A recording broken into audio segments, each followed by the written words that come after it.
Et bienvenue à toutes et à tous, de retour sur le Brap Show pour l'épisode 71 avec Mister Brap en partenariat avec MGT Design et MGT Design Racewear. On va parler du Supercross de Saint-Louis, 12e épreuve du championnat américain de Supercross. Et le championnat en 450 ne fait que se resserrer, alors qu'en 250, un titre a déjà été attribué. Apparemment seulement la troisième fois de l'histoire qu'un pilote gagne le championnat 2 courses avant la fin.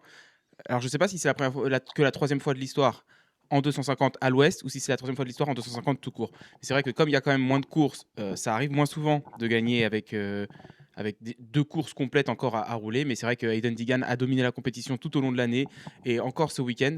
On va peut-être du coup commencer par ça, Clément, parce que c'est vrai que Digan, là, c'était vraiment quelque chose. Et effectivement, comme beaucoup de gens le disent, vivement cet été qu'on voit ce que ça donne sur la 450 face à tous les meilleurs pilotes. Ouais, c'est vrai qu'il a dominé cette année. Il a commencé comme d'habitude. La première épreuve, on se disait: «Ouh là, Digan, c'est comment? C'est chaud, c'est loin, c'est pas au niveau», tu vois? Surtout qu'il fait toujours beaucoup de bruit, pendant, l'intersaison. Là, qu'il était passé un petit peu en 450, ça parlait de rivalité avec Jet et cetera et quand on l'a vu arriver à la première épreuve, on s'est dit, encore une fois, il y a eu trop de hype, autour de lui alors que, bah, finalement, ça serait peut-être Maxence Steel champion, tu vois? Et puis non, finalement, il a fait comme d'habitude, même encore mieux, puisqu'il a bien dominé cette année. Donc, titre mérité. Et c'est vrai qu'on se languit de le voir en 450, puisque bah, il parle quand même, hein, il parle de la 450 et puis il dit qu'il arrive avec de grosses ambitions et tu vois qu'il est déter justement pour gagner dès le début. C'est pas comme bah, un Tom Vial justement qui dit bah, c'est première année en 450, nouvelle moto, donc on va voir un peu où je me situe, je sais pas, j'ai jamais roulé contre ces gars, etc. Tu vois, beaucoup plus soft dans ses paroles. Lui, non, il arrive direct, je viens là pour gagner, etc. Donc forcément, on l'attend à ce niveau-là et j'espère qu'il sera à ce niveau-là aussi parce que bah, on a besoin de gars qui roulent vite là et qui concurrencent. Bon, on parle beaucoup de Jet, mais c'est vrai que ces derniers temps, au final, quand on regarde au niveau des stats et des résultats, bah, étant donné que Jet est blessé sur la touche, on compare beaucoup à lui, mais c'est vrai qu'il y en a quand même d'autres dont il va falloir se méfier.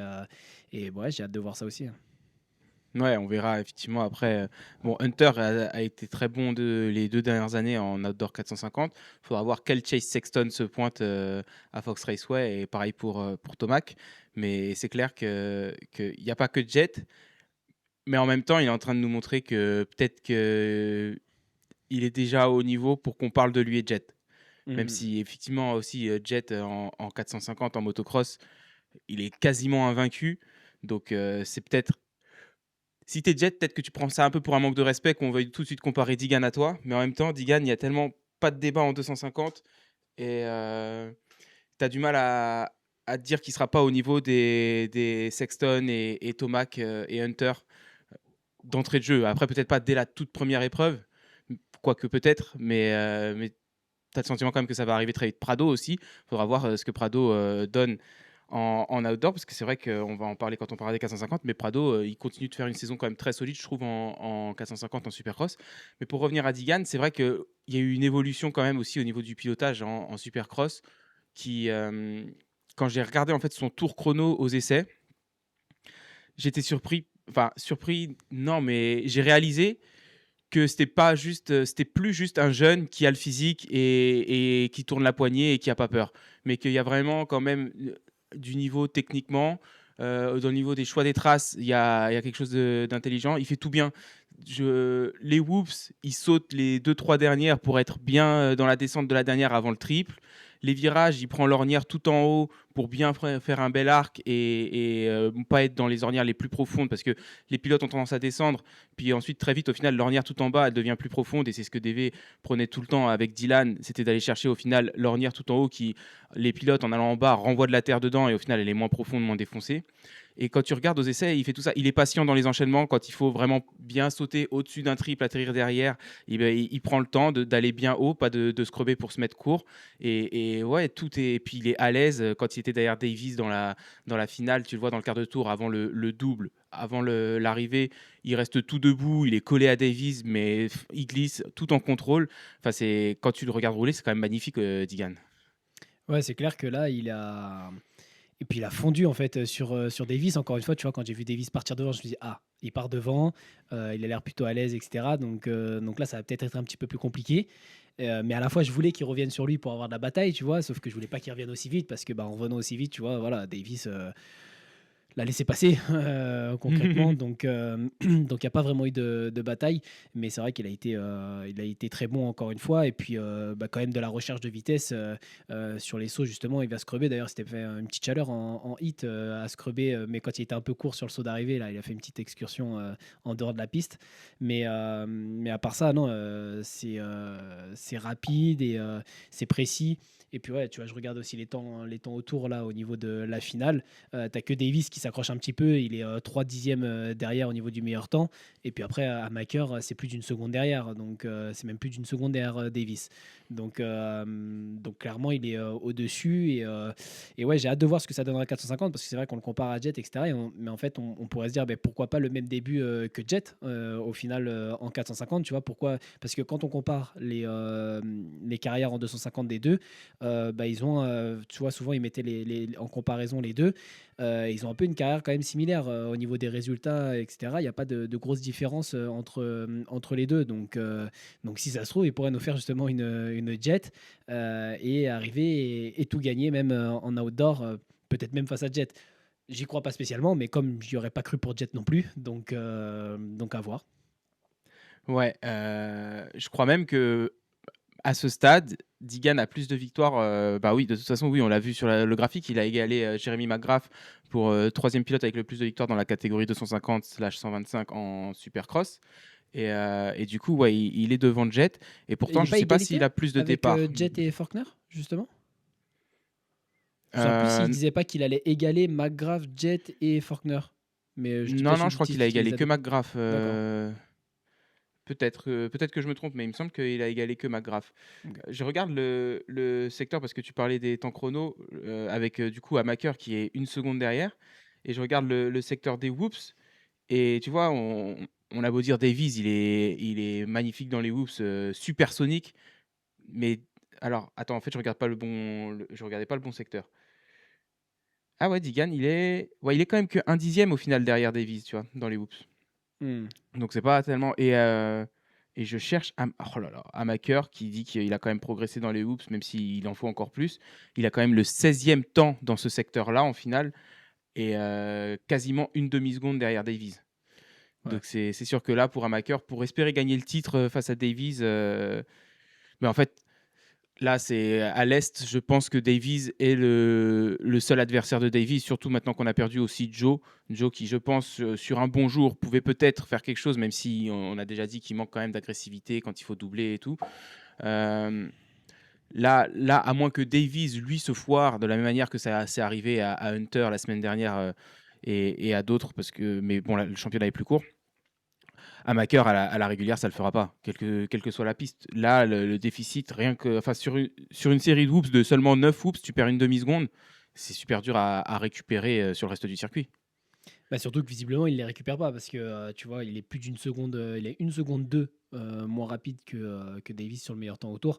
Donc, même si tu lui donnes la demi-seconde dans les whoops, il reste encore cette dixième à aller chercher. Et donc, c'est sur le reste de la piste. Et c'est ce sur quoi tu vois, je trouvais que Davis à la base était très bon dans les whoops, mais il en manquait un petit peu sur le reste de la piste finalement.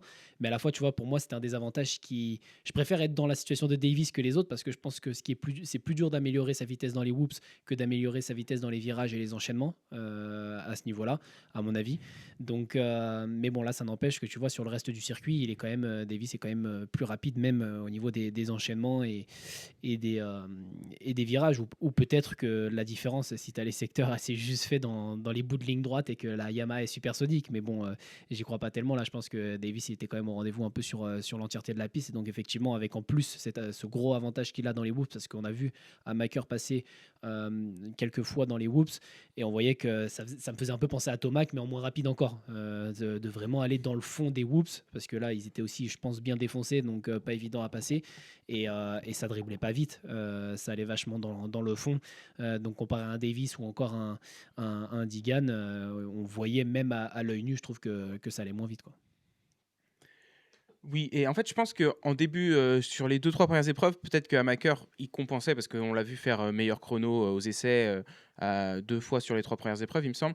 Donc je pense que sur les premières épreuves, il compensait sur le reste du circuit. Il avait, un avantage sur Davies, mais depuis au moins la semaine dernière et même probablement depuis le face à face à Birmingham, je pense que Davies, il a un peu corrigé son pilotage sur le reste du circuit et il a montré enfin même si Hamaker revient en fin de finale à Birmingham, mais tu vois, la semaine dernière, il avait rien pour Davies et cette semaine pareil. Je pense que là, Davies, il commence à vraiment dérouler son pilotage et dans les whoops, mais pas que. Et ouais, enfin, franchement, il est en contrôle de ce championnat et maintenant, c'est à lui à continuer à, je pense, bien adapter sa stratégie de course en fonction du départ. Évidemment, essayer de prendre un bon départ, mais surtout ne pas paniquer quand on prend un mauvais et revenir sur le podium et ça va le faire, quoi. Ouais. Bon, en 250 à l'ouest, du coup, Digan, gagne le titre, son 6e titre, AMA en 250. J'avoue que ça me fait bizarre quand même quand il dit 6e. J'ai encore du mal à constater les playoffs comme, et le titre, super motocross, le titre, mondial super motocross comme un titre, enfin le mettre même au même niveau qu'un titre 250, ouest ou est, tu vois? Et ça a beau être des championnats régionaux en supercross. Le fait que ce soit un championnat qui se gagne grosso modo sur 3 courses quand même, je sais que tu as les points de la saison régulière qui viennent impacter le début du championnat. Mais ouais, le fait que ce soit un championnat sur 3 courses, même si à la fin il gagne autant d'argent que si c'est un championnat sur 11 en motocross ou sur 10 en supercross, j'ai du mal à le compter de la même manière qu'un titre, que ces deux autres championnats-là. Et je sais pas si ça te fait pareil quand il dit 6 titres, AMA, est-ce que tu dis ouais 6, est-ce que c'est vraiment 6? Ouais, non, je suis un peu d'accord, mais je pense que c'est Après un peu une 4 ça question. reste énorme, mais Ouais, je pense que c'est une question un peu d'habitude. C'est que pour l'instant, on a vraiment le supercross, le motocross. C'est vrai que le SMX, c'est encore récent. Donc, c'est pas bien ancré dans nos pensées, dans notre fonctionnement. Et donc, moi aussi, je le vois pas aussi prestigieux qu'un titre de supercross ou de motocross. Tu vois, si on devait me demander de choisir, là, tu prendrais quel titre? Ben, je prendrais le supercross en premier, le motocross en deuxième et le SCMX en troisième en bonus, tu vois. Et c'est vrai que je le mets pas du tout au même niveau qu'un titre de supercross ou même de motocross. Je sais pas si c'est justement de par euh, le fait que ce soit sur 3 épreuves, tu vois, ou est-ce que c'est parce que c'est récent et que parce qu'aujourd'hui, tu vois, le championnat du monde de supercross, alors il n'y a pas 17 épreuves, donc il est aussi court. Mais c'est aussi qu'il est récent, peut-être les pilotes en plus, tu vois, qui y participent, qui fait que c'est un peu moins prestigieux qu'un titre de Supercross US. Donc, je sais pas exactement, mais je suis assez d'accord avec toi. Pour l'instant, pour moi, je le mets pas spécialement au même niveau. Après, quand il dit 6 en fait, moi, ce qui me dérange surtout, c'est que de changer comme ça vient bouleverser un peu l'histoire. C'est que bah, des mmh, Carmichael, des McGrath, les gars qui roulaient avant, les Stewart et tout ça, ils n'avaient pas cette opportunité d'avoir 3 courses pour gagner un titre supplémentaire. Donc quand on va mmh. comparer, voilà, on va présenter Carmichael avec son nombre de titres, Stewart, Reed, etc. Et qu'ensuite on va présenter Digan avec son nombre de titres aussi, bah voilà, c'est un peu faussé parce que on n'est pas. Mais bon, quoi qu'il arrive, il faut bien quand même que le sport évolue. Donc, on ne pouvait pas rester forcément bloqué et empêcher l'évolution du sport par rapport à quand on va présenter les pilotes. Et voilà, faut remettre, je pense, dans le contexte. Mais c'est vrai que c'est difficile à accepter. C'est le changement, je pense. C'est un peu comme les motos quand elles changent, les plastiques, les choses comme ça. C'est un peu dur à accepter au début. Puis après, l'œil s'y fait. Donc, peut-être que dans 10 ans, ce championnat SMX aura peut-être presque autant de prestige qu'un championnat de supercross ou de motocross US. Je sais pas encore, mais je suis assez d'accord avec toi. Pour l'instant, pour moi, un mec par exemple comme Shimoda qui c'est le seul titre qu'il a gagné, c'est, le titre de champion du monde de super motocross. Ça me fait un peu comme un mec qui aurait pour seul titre et je veux pas avoir l'air, vraiment, méprisant quand je dis ça parce que, ça reste énorme de l'accomplir, mais pour moi, ce serait comme un mec qui dans sa carrière a gagné le motocross des nations, tu vois?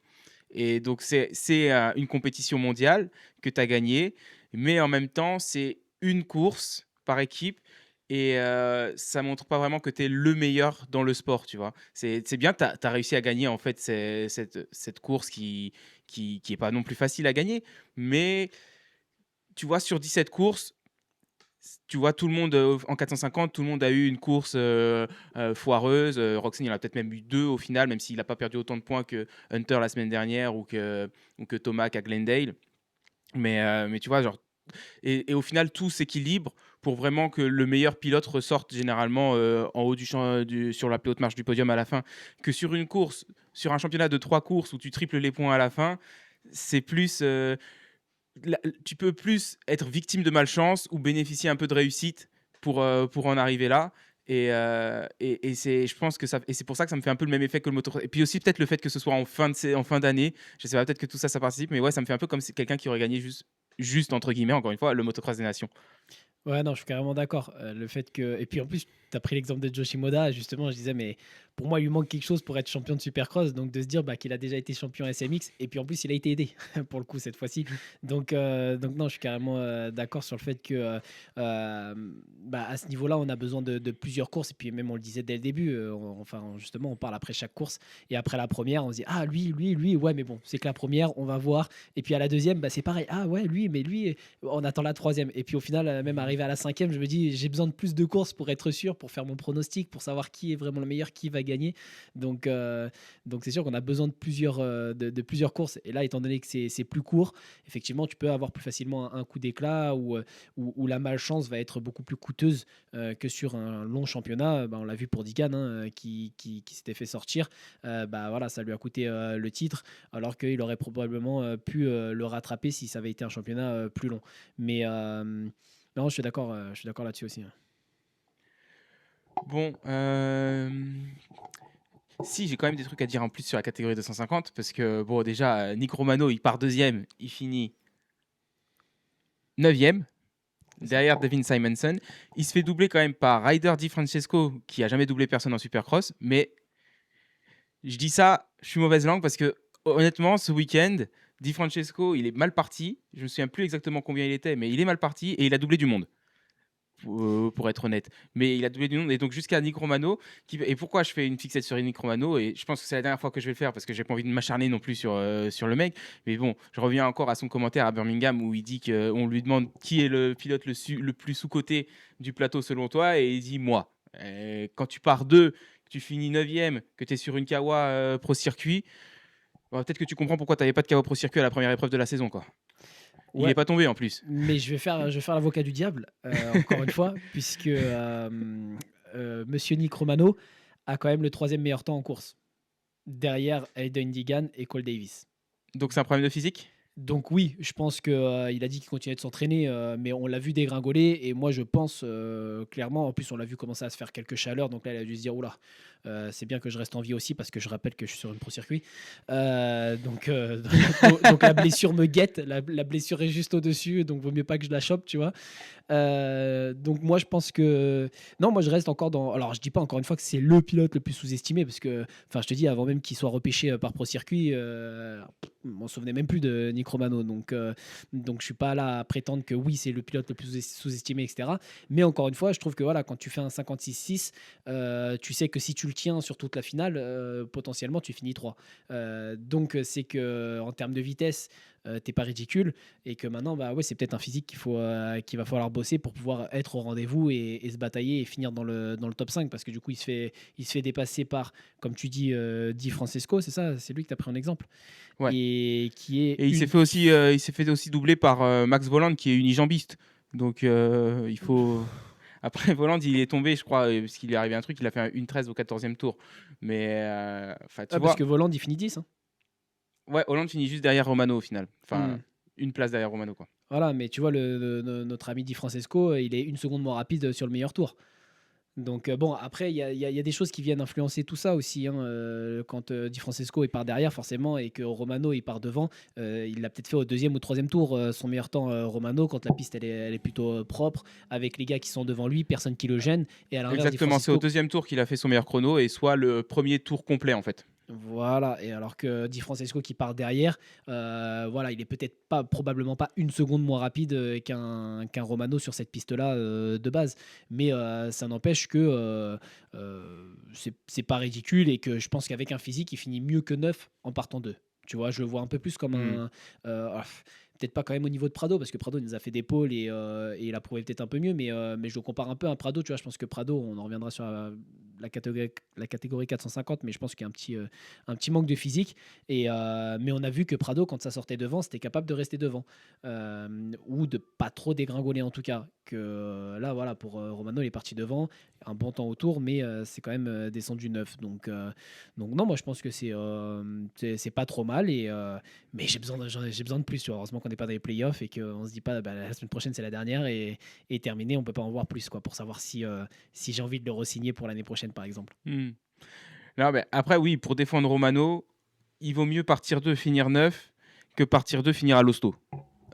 C'est quelqu'un qui a eu pas mal de blessures lorsqu'il était chez Star, puisqu'on l'a très peu vu au final sur la piste lorsqu'il était chez Star.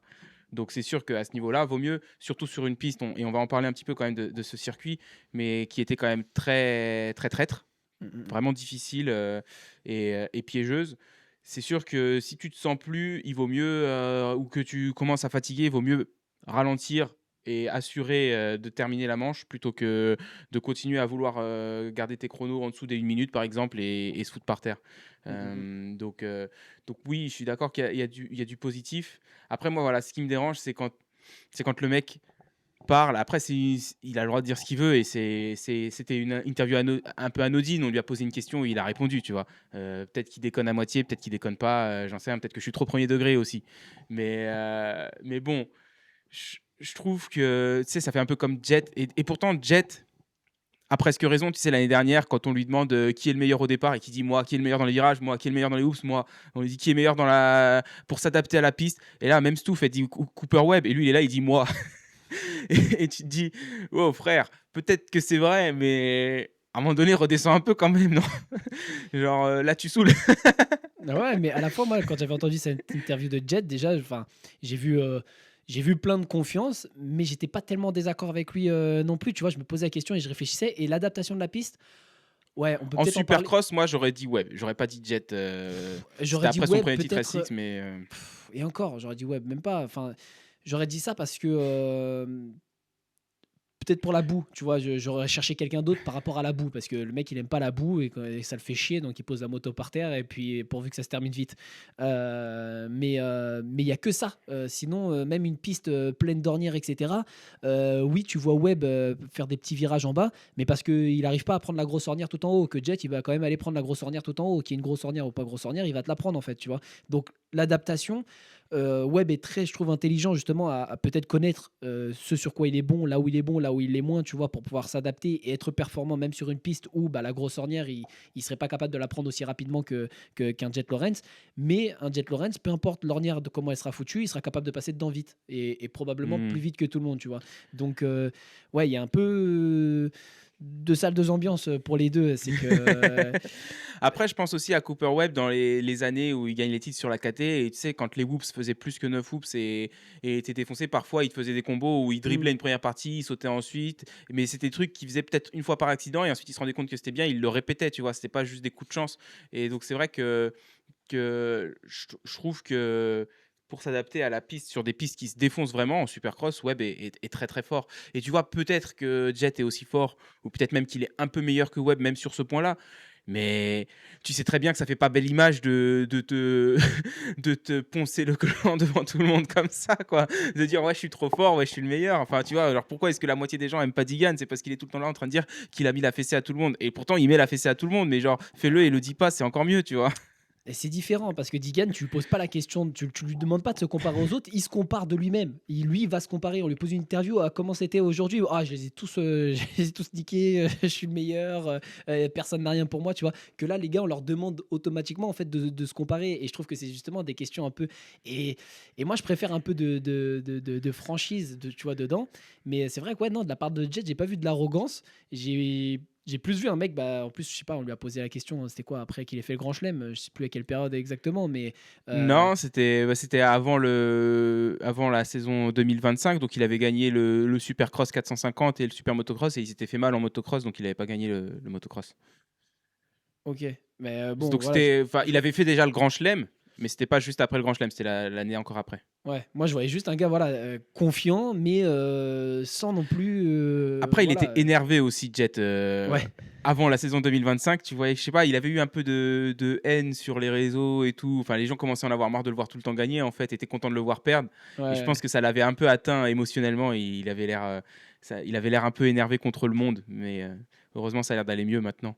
Mais voilà, moi, je trouve que ça fait toujours. Enfin, tu vois, quand tu lui demandes qui est le meilleur dans telle catégorie, selon toi, on lui demande pas: «Est-ce que tu penses être le meilleur?» tu vois? Donc enfin, automatiquement, on s'attend à ce que à ton avis, parmi tes adversaires, tu vois, qui est enfin, moi, c'est comme ça que je le prends plus et Bah, ou alors, ouais, bah, faudrait poser la question, excepté toi, tu vois, à part toi, enfin, sans te mettre dans la compétition, d'après toi, voilà, de tes adversaires, qui est le meilleur dans les whoops, qui est le meilleur ici, mmh, et là, dans ce cas-là, et je trouve que ce serait intéressant de la poser comme ça aussi, parce que j'aime bien quand les gars, ils sont capables de parler des autres, tu vois, et de connaître le ressenti des pilotes aussi sur qui est bon là-dedans, etc. Notamment, enfin, tu vois, Stewart, Carmichael Reed, quand mmh. ils parlent, mais après coup, tu vois, c'est une fois que la pression est redescendue que les mecs ils se permettent de parler d'eux, etc. Alors qu'avant ça, sur la piste, c'était à deux doigts de se foutre dessus parce que bah, ils se supportaient pas, ils voulaient gagner et ils étaient l'un contre l'autre. Donc tu vois, c'est pareil à ce moment-là. Je pense que tu posais la question à Reed ou à Stewart et ils seraient pas là en train de se dire ah ouais, il est vraiment bon quand même à cet endroit-là, machin. Non, ils avaient tellement le démon l'un contre l'autre, tu vois, de s'être foutu par terre aussi, je sais pas combien de fois et d'avoir envie de gagner par rapport à l'autre que ils étaient ouais, c'était que sur eux et il fallait pas leur dire vas-y, honnêtement, tu trouves pas qu'il est un peu meilleur dans les whoops? Je pense qu'il y en a un, il aurait explosé si tu lui disais ça, tu vois. Ouais, ouais, c'est clair. Mais tu vois, Digan, tu lui demandes qui parmi tes adversaires est le meilleur dans les whoops et il dira, aucun. Ouais, Il va pas aller saucer, qui que ce soit d'autre. Ou alors il va te prendre le pilote privé qui finit 22e tous les week-ends ou qui galère à se qualifier en c'est disant, encore plus «Vous le arrogant, ça. voyez pas, mais il est vachement bon dans les whoops», tu vois? Comme Davis, hein, lors d'une interview, lui a demandé ouais, qu'est-ce qui vous a posé problème là sur cette finale et qu'il a dit les whoops, alors qu'il les avait encore détruits, quoi, les whoops. Je me Mmh. souviens Ah plus après ouais, quelle Davis, épreuve il a dit c'était. qu'il avait galéré dans Mais les whoops? la première épreuve, je crois qu'il gagne et puis il la domine là. Je me souviens plus où est-ce que c'était. Mais où il avait été encore très bon dans les whoops mais il avait été très bon partout au final il n'y avait pas eu spécialement d'endroit mais sauf qu'il lui avait demandé quelle partie du circuit lui avait pu lui poser problème s'il y en avait une et il avait répondu les whoops en rigolant du coup enfin à moitié avec un Mmh. petit, un petit sourire genre OK. je me fous de ta gueule quoi. Mais j'ai un peu du mal avec Davis cette année parce que à part à Détroit la semaine dernière où il était enfin content d'avoir gagné et qu'il trouvait qu'il avait roulé bien qu'il avait bien roulé et tout, lui aussi il a l'air énervé, tous les week-ends et un peu arrogant sur les réseaux et tout et enfin je comprends pas, tu vois? À quoi ça sert de rouler, d'avoir la plaque rouge si c'est pour faire la gueule tout le temps? Si ça te plaît pas, arrête. Mais c'est OK, tu surtout gagnes des sous et tout, mais enfin, même si c'est perfectible, tu penses que tu as pas forcément super bien roulé et que tu aurais pu faire mieux, tu as gagné une course, tu as marqué tes points, voilà, le mec, il est vraiment il fait la gueule sur le podium, quoi. Alors bon, après, chacun sa personnalité, mais ça fait pas plus tu vois, limite, j'ai envie de dire: «Bah, il a gagné, mais l'interviewez pas, j'ai pas envie de voir ça», tu vois? non et puis je trouve justement que parfois il fait un peu arrogant aussi enfin c'est toi qui m'avais rapporté qu'il avait dit que s'il roulait comme il savait le faire personne et qu'il était intouchable enfin tu vois je trouve Ouais, il a dit que un truc comme ça sur Instagram, hein, donc c'est écrit, tu peux encore le retrouver. en plus, donc moi je trouve que des fois c'est un peu arrogant et que pour l'instant en plus enfin j'ai l'impression un peu qu'il marche dans les pas de Digan, tu vois? Mmh. Et j'aimerais pas en avoir un deuxième. Un ça me suffit. Mmh, ouais, mais je Donc trouve que je trouve que un c'est bien pour le sport, le divertissement et tout, mais 2 c'est trop. ouais et C'est puis, comme les Grecs. ouais non, prends ta propre personnalité, tu vois? Mais je trouve que ouais, il est, parfois un peu arrogant, même quand il dit: «Bon, les whoops et tout», genre fais gaffe parce que le karma il va vite te rattraper. Un jour, tu vas te prendre un caramel dans les whoops. Ça va, on va vite te ressortir cette interview là en boucle avec ta chute. Donc, ouais, fais un peu gaffe à ce que tu dis. Et puis, ouais, sois pas arrogant quand t'as pas encore 6 titres. Pour le coup, tu vois. Bon, après, Digan, il était un peu dès le départ aussi. Il a pas attendu d'en avoir 6 pour ouvrir sa bouche. Mais c'est ce qui me dérangeait un peu d'ailleurs. Et une fois que tu parles, alors que tu as prouvé, bon, on peut moins se dire. À un moment donné, voilà, c'est là, tu vois, le CV, il est là. Donc, tu peux moins critiquer et moins dire, ouais, tu parles, mais t'es qui? On sait qui c'est. Que Davis, encore, il reste à prouver. C'est un boss dans les whoops, mais bon, c'est pareil, c'est un boss dans les whoops. Alors, l'année dernière, il était déjà bon. Cette année, il est encore très bon. Mais il te reste une carrière à faire, tu vois. Et à tout moment, Mmh. voilà, tu te prends un caramel dans les whoops, tu fais un blocage, terminer les whoops. Et là, bah, voilà. Donc, ouais, moi, je préfère un peu plus d'humilité Et puis oui, en plus, tu peux quand même être content de dire, bon, voilà, souligner le positif. Je gagnais, la plaque rouge, c'est cool, mais voilà, il reste quelques petits trucs à améliorer. J'ai à bosser et à progresser. Et puis voilà, c'est un discours qui passe bien, mais faire tout le temps la gueule ou être arrogant en disant, ouais, si je roule comme je sais rouler, je suis intouchable. Ouais. Et puis, tu vois, enfin, Jet, il l'a fait quand il était en 250. Il y a eu des courses où il a gagné et il disait ouais, j'ai pas super bien roulé. Et même on disait Ah, bon, moi, ça arrête, t'en fais m'énervait ça. trop. Oui, mais il faisait pas la gueule en le disant au moins lui sur le podium, tu vois. Que Davies, je trouve il fait vraiment énervé. Je fais la gueule et ça sert à rien. Et tu vois, Digan, au moins, il était fanfaron. Mais tu voyais qu'en même temps, il essayait de titiller les adversaires, tu vois. Il essayait de les énerver un petit peu pour les déstabiliser ou quoi. Que Davies, il y a rien de tout ça au final. Il est juste en train de dire ouais, je suis le meilleur. Enfin, de se saucer un petit peu tout seul de temps en temps. Sinon, faire la gueule quand il est pas content de lui. Mais c'est même pas, tu vois, pour rentrer dans la tête de qui que ce soit. C'est. Enfin, ouais, je sais pas, C'est je juste trouve pour ça nous apporter bizarre, de la mais. négativité. Là, l'autre, il vient de gagner 250 000, il tire la gueule et tout, juste pour nous rappeler qu'on a des vies de merde, quoi. Super, merci Davis, quoi. J'adore. Ouais, non, mais franchement, je sais pas, mais j'avoue que ouais, je trouve que son attitude, elle est pas super à voir du coup cette année. À Détroit, ça faisait un petit peu du bien parce que tu voyais qu'il était vraiment content de sa course et de sa victoire. Mais là, bon après, il s'est fait laver les fesses. Il a dit qu'il se concentrait plus sur son championnat que sur battre Digan pendant un face à face. Mais peut-être que ouais, le fait de s'être fait laver les fesses comme ça évidemment, ça plaît pas. Mais ouais, encore une fois, tu sais, il dit très peu sur le podium et enfin, ouais, il a l'air de après c'est peut-être encore une fois, hein, chacun sa personnalité, puis c'est peut-être sa tête au repos, mais il a vraiment l'air de faire la gueule, quoi. Alors que l'année dernière, je me rappelle que il avait toujours un petit commentaire à la con à dire, mais j'ai rigolo, tu vois? Il avait un sens de l'humour un peu propre à lui-même, mais moi, ça j'avoue qu'il me faisait rire et que enfin, tu voyais qu'il s'amusait, quoi. Et là, Ouais, c'est pas trop ça. ouais. Bon, je pense que c'est un petit peu tout ce que j'ai pour la catégorie 250. Donc malheureusement, on a perdu Joshimoda. Il a fait une radio dans le camion Alpinestar, enfin Alpinestar médical, hein, c'est un sponsor Alpinestar de l'équipe médicale.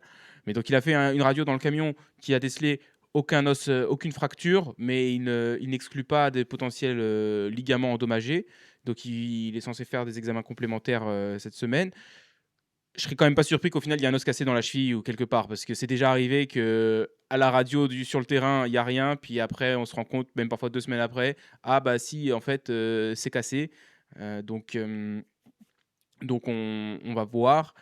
À mon avis, il y a plus. Enfin, je crois que le team manager de Honda a dit c'est déjà arrivé une fois que Joe se soit fait mal et tu as l'impression que c'était cassé, qu'il pouvait plus rien faire et tout. Il lui avait mis des antidouleurs, il sentait plus rien. Puis, un peu comme une béquille, tu prenais 2 heures plus tard, ça allait quoi. Et au final, la semaine d'après, il a roulé.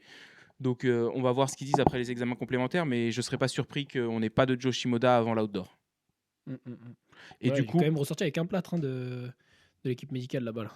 ouais, je me demandais si c'était un vrai plâtre ou si c'était juste un gros bandage, parce que je me dis, s'il est censé faire un scanner et tout dans la semaine, le plâtre, ça va peut-être déranger, non? Bah, il l'enlève. Parce que ça s'enlève, moi j'en ai jamais eu un Ah plâtre, ça non, s'enlève sur moi non disqueuse et plus. tout, au Ouais, marteau, ou tu ouais, le retires comment disqueuse. le Ouais. plâtre?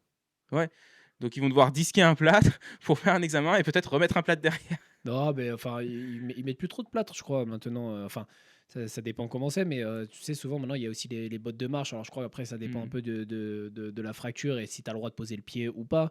Mais, mais ouf, ouais, de toute façon, voilà, les budgets, ils s'en foutent. Ils ressortent. T'as rien de cassé, mais on te met un plâtre. Ouais, de toute façon, c'est pas Donc, la sécu qui paye. voilà, donc c'est pas grave, on te met un plâtre. Si même c'est pour l'enlever juste après, Ouais, Joe, il a le budget. c'est ça. Hem, bon, ouais, je voulais parler quand même du circuit un petit peu, parce que tout le monde disait avant Saint-Louis, Saint-Louis, c'est la meilleure terre, du championnat. C'est ce qui se dit depuis des années et des années. Et déjà au press day, ceux qui étaient là ont été un peu surpris, ont été un petit peu déçus. Ils ont dit: «Oh, ça ressemble plus à la terre d'Indianapolis et tout». Donc j'ai entendu dire qu'ils avaient changé la terre, que c'était plus la même. J'ai aussi entendu dire qu'en fait, ils ont mis la terre dans le stade pour le Monsters Jam et que ça allait. Ensuite, ils l'ont restocké à l'extérieur pour une raison X ou Y, j'en sais rien, peut-être qu'il y avait un match de foot ou quoi, et qu'il a neigé sur la terre et que du coup après quand ils ont reconstruit le circuit de Supercross, ben là, elle était super molle. Quoi qu'il en soit, c'est vrai que la terre était très molle, ça s'est défoncé comme à Indianapolis, voire enfin certains pilotes, Daxton Bennett qui était sur le pole Show a dit que c'était encore plus défoncé et plus profond que Indianapolis. Donc et c'est vrai que le circuit n'a pas forcément été construit avec à l'esprit le fait que la terre serait si molle, je pense. C'est vrai qu'il y a eu des obstacles un peu raides, un peu, certaines bosses un peu grosses. Indianapolis, tu vois, c'était quand même plus gentil, j'ai envie de dire, au niveau de la taille des sauts et tout. Et, et c'est un petit peu dommage, je trouve, parce que même si ça crée des différences et que c'est bien, ça crée peut-être que ça pénalise trop au niveau des erreurs, en fait. Ce qui est bien, c'est que d'avoir une piste, je trouve, où le tracé est sélectif pour que vraiment les écarts de niveau se ressentent et qu'on puisse avoir même un bon pilote qui part pas bien puisse remonter et quand même aller vers l'avant de la course. Mais là, on est dans une situation où bon, les écarts de niveau sont vraiment marqués, mais aussi au final, les erreurs coûtent très cher et on peut avoir des courses avec moins de batailles, en tout cas pour la victoire. Ouais, je pense, on en avait déjà parlé un peu des pistes justement qui sont, pleines d'ornières. C'est sûr que tu as une mobilité, sur la piste qui est moindre et tu fais plus attention. Tu peux moins facilement passer de gauche à droite pour plonger dans un intérieur, mettre un bloc passe. Pareil, mettre un bloc passe dans un virage, qui a des tranchées dedans, c'est plus difficile. Donc, je suis assez d'accord là-dessus. Après au niveau des erreurs, enfin, je pense que du coup, vu que c'est la même chose pour tout le monde, bah, enfin, tu vois, ça peut désavantager le premier comme le deuxième de faire une grosse erreur. Après, là, on a eu un Roxen, par exemple, en 450 qui a été très bon, qui a fait très très peu d'erreurs, donc ce qui lui a permis justement d'être premier et de créer tout de suite un gap. Mais je pense que voilà, s'il avait fait une ou deux erreurs, peut-être qu'on aurait eu un Hunter plus rapidement, enfin, juste derrière lui, et donc de la bataille. Donc, je ne sais pas si directement ça réduit la bataille pour les gars des avant-postes en tout cas, parce que ils sont très bons et qu'on peut les voir se batailler. Après, ce sera tout de suite, je pense, voilà, une bataille euh, différente, peut-être un peu moins intense que sur une piste où il n'y a pas d'ornière, parce qu'ils peuvent passer justement de droite à gauche à se mettre du gros bloc pass. Que là, ça va peut-être être justement un mec dans un enchaînement qui fait une erreur, qui fait que des doubles. Bah, l'autre, tu vas le voir faire trip-trip, il repasse devant. Ça va plus être des changements de position au niveau des enchaînements, dans les whoops, comme ça, plus que sur de la grosse vitesse et du bloc pass dans les virages. Mais je pense pas que ça empêche réellement la bataille. Je pense que là, on a eu un Ken Roxen qui était largement au-dessus et qui a laissé de la place pour personne derrière. Mais quoi qu'il en soit, c'est sûr que pour le spectacle, je pense que bah, quand les gars sont plus à l'aise, ça facilite quand même d'aller mettre du bloc pass, de pousser aussi un peu plus. Je pense que Hunter, il a vu Dieu, comme tu dirais, plusieurs fois. Et que du coup, il s'est calmé aussi, que sur une piste avec moins d'ornières, il aurait peut-être plus facilement pu pousser et peut-être à un moment donné revenir sur Roxen ou voilà, voir de la bataille. Donc, je suis mitigé. Moi, je trouve que dans un championnat, c'est pas mal d'en avoir quelques-unes comme ça, pas trop. Et après, enfin, après, faut aussi beaucoup écouter, je pense, les pilotes, hein, parce que je pense que c'est quand même eux qui mettent leurs roues dessus et qui risquent leur vie à chaque fois sur des terrains comme ça. Donc, non, donc si pour eux, c'est vraiment un enfer et c'est très dangereux, parce que là, je crois qu'on n'a pas eu de grosses blessures, bon, à part Shimoda peut-être blessé, mais c'est même pas à cause de la piste directement. Je crois pas qu'on ait eu de grosses chutes, donc ça, c'est quand même un point positif. Mais le plus important, c'est quand même ouais, d'écouter, je pense, le ressenti des pilotes et de savoir comment eux se sentent dessus pour bah, éviter de perdre des pilotes à cause d'une piste. Ouais. Remarque, c'est vrai que d'un autre côté, au niveau de la sécurité, ça ralentit un petit peu et peut-être que ça rend les chutes, un peu moins graves. Mais, j'ai entendu parler sur le Pop MX Show, et j'aimerais avoir ton avis. Tu sais, donc jusqu'en 2020, ils utilisaient de la chaux pour sécher les pistes, quand la terre était un peu humide, à cause du stockage ou parce qu'il avait plu pendant la construction ou quoi. Et puis en 2020, à San Diego, ils en ont mis, même dans les flaques et tout, ils en ont mis beaucoup alors que c'était vraiment, de la gadoue de partout et il y a beaucoup de pilotes et même de motos qui avaient eu des brûlures, chimiques à cause de la chaux et donc depuis évidemment, plus de chaux. A priori, il y a des gens en plus qui se sont tournés contre Feld et qui ont porté enfin, qui les ont attaqués en justice. Je crois qu'ils ont été obligés de payer certaines personnes, pour se mettre d'accord en gros. Donc ça leur a un petit peu coûté et donc depuis, ils utilisent plus du tout de chaux. Heu et c'est vrai que enfin, ça fait quelques années, après moi, j'arrive pas trop à savoir si c'est vraiment depuis 2020 ou pas, mais c'est vrai que ça fait quelques années que on a des pistes qui sont plus molles et plus défoncées, plus d'ornières que par le passé, que si on regarde les courses des grandes années de Stewart, Carmichael, tout ça. Après, c'est vrai que les qualités de vidéo sont aussi un peu pourries, sur YouTube, donc on a du mal à voir si la piste était vraiment pleine d'ornières ou pas. Mais, est-ce que tu penses qu'il faudrait intelligemment réintroduire la chaux sur la préparation de la piste pour avoir, peut-être moins de courses. Comme tu dis, je pense que c'est bien d'en avoir une ou 2. Tu vois? On sait qu'un Seattle, généralement, c'est mou parce que la terre, elle a toujours été comme ça là-bas. Indianapolis, pareil. On sait que généralement, Indianapolis, c'est mou et ça va être, plein d'ornières. Mais là, tu vois, on a eu Indianapolis, puis Détroit la semaine dernière, il y en avait quand même pas mal aussi. Là, encore, c'était super mou, ce week-end. Est-ce que tu penses que ça pourrait être intelligent? Surtout, Colt Nichols en parlait, lui, il disait: à Saint-Louis, c'est un dôme, c'est fermé, il va pas pleuvoir dessus, donc tu peux mélanger de la chaux à de la terre, elle va durcir et ça va pas faire des flaques d'eau pleines de produits chimiques avec lesquels tu vas brûler les gens, quoi. Donc est-ce que tu penses que ce serait une bonne solution ou ça vaut pas le risque n'en vaut pas la peine? Bah, déjà, c'est intéressant ce que tu dis parce qu'on remarquait justement que ces dernières années, on en parlait déjà il y a un moment sur les podcasts qu'on trouvait que les pistes étaient justement de plus en plus pleines d'ornières et de plus en plus profondes. Et donc, je ne savais pas que la chaux, il la mettait aussi sur des pistes qui n'avaient pas spécialement subi trop d'intempéries, mais tu sais, juste avant, moi je croyais qu'il mettait justement juste dans la boue quand il prévoyait beaucoup de pluie sur le week-end ou avant qui mettait de la chaux, mais je savais pas qu'il la mettait même sur une piste, tu vois, une terre qui semblait peut-être un peu humide, enfin un peu molle, Mmh. sans qu'il y ait de flaques. Qu'ils en mettaient dessus justement pour la durcir. Mais dans ces cas-là, je pense que oui, ça pourrait être intéressant. Et encore une fois, enfin là, tu vois, je ne sais pas s'il n'y a pas un délégué, il devrait y avoir des délégués aussi de pilotes, ou alors tu prends le top 20 ou même le top 30 pour quand même laisser la parole aussi peut-être à ceux qui sont derrière, mais pas trop non plus, parce que peut-être que voilà, les derniers, entre 20 et 40, ils n'auront pas le même avis, enfin, ils voudront peut-être une piste toute lisse, toute tranquille, tu vois, comparé à des Roxen, etc., qui finissent devant, mais peut-être inclure quand même quelques privés ou quelques gars qui jouent la qualif de temps en temps, tu vois, et, et leur demander, en fait, sonder, tu vois, avec eux, est-ce que on a cette possibilité-là de mettre de la chaux. Donc, on sait que la chaux, la dernière fois, bah, peut-être mal dosée, enfin, tu vois, que tu expliques les choses, et qu'à partir de là, du coup, on se mette d'accord, et limite même qu'on signe un papier, comme ça les protège, ça évite qu'il y ait des réclamations après, parce qu'ils ont essayé de bien faire, en final, tu vois. C'est ça ce qui est Mmh. embêtant, c'est quand tu essaies de bien faire et que derrière, bah, bon, il y a eu des soucis, etc. Après, voilà, peut-être que les pilotes, ils auraient préféré, bah, pas, on n'en met pas. Tant pis, on préfère rouler dans la boue plutôt que d'être brûlé, mais à la fois avant de partir, ils ne pouvaient pas le savoir. Enfin bon, c'est des situations compliquées, donc peut-être les impliquer, les pilotes, faire une réunion d'avant, tu vois, ils se réunissent à Anaheim ou je sais pas où, ils ramènent tout le monde, ou ils le font même en visio, et puis tu te mets d'accord. Est-ce que sur les pistes, pour avoir des pistes un peu moins trouées, est-ce que vous êtes favorable à ce qu'on mette justement certains produits qui permettront de sécher? Les risques sont ci, ça. Sur une piste qui n'est pas trempée, du coup, bah, comme dit Nichols, a priori, ça va pas te gicler dessus, donc tu ne devrais pas avoir de brûlure, ça ne devrait pas abîmer les motos.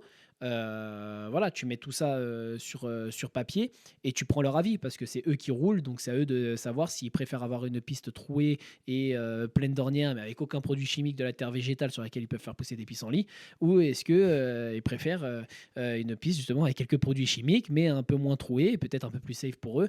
Et je pense que c'est à eux de réellement faire le choix. Et pareil, tu vois, avec ces 9 hoops, pour moi, ça devrait être à eux de faire, aux pilotes, en fait, de voter et d'avoir une voix Mmh. par rapport à tout ça, parce que c'est eux qui prennent les chutes, c'est eux qui sont blessés, c'est eux qui risquent leur vie à chaque fois. Donc je pense que c'est à eux surtout d'avoir la parole là-dessus et de pouvoir prendre des décisions. Ouais, beh, il me semble que Feld a pourtant un appel vidéo avec les team managers toutes les semaines et si c'est pas toutes les semaines, c'est en tout cas à plusieurs reprises au cours de la saison. Mhm. Donc c'est vrai que oui, c'est quelque chose qui pourrait être discuté avec tous les team managers parce que de toute façon, les team managers vont avoir le meilleur intérêt de leurs pilotes, dans leur, raisonnement et puis, Mhm. bah, ils peuvent enfin, tu vois, un team manager, il a quoi? Il a trois quatre pilotes à part, si tu es, Star Racing ou si tu es Pro Circuit et là, tu en as un peu plus, mais La moitié du de toute plateau. façon de toute façon, voilà, tu en discutes, tu vois? Si c'est toutes les semaines, tu en discutes avec tes pilotes pendant la semaine, tu reviens avec des avis de pilotes et ce que ton team, du coup, choisit et je pensais à la même chose que toi, tu fais signer une décharge à la limite et comme ça, bah, tu sais que si quand tu t'es inscrit à la course, tu sais qu'il y a de la chaux et qu'il y a un risque de brûlure et tu peux pas te retourner contre Feld.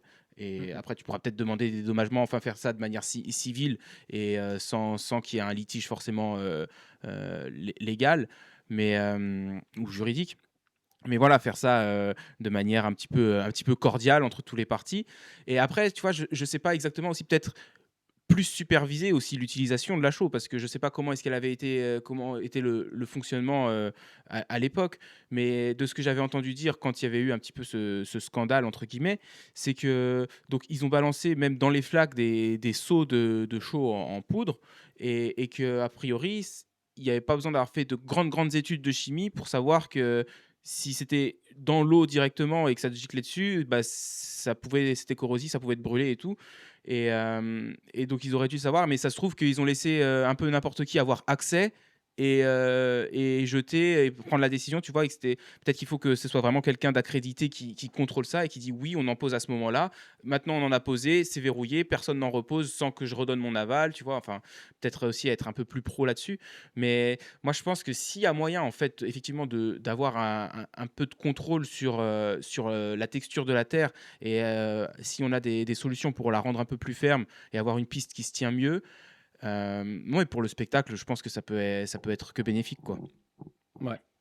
Et puis surtout que enfin, encore une fois, je pense que là, en plus, vu le circuit que c'était, je pense qu'ils se sont fait surprendre eux aussi, les organisateurs. À mon avis, quand ils ont planifié le plan de la piste et quand ils l'ont construite avec ses bosses raides et tout, ils n'avaient pas prévu qu'il y aurait des ornières si profondes Mmh mh. et que ça se défoncerait aussi vite.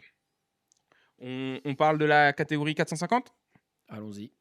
Et ben avant, on va en profiter pour, quand même remercier, MGT Design et MGT Design Racewear d'être notre partenaire de toujours.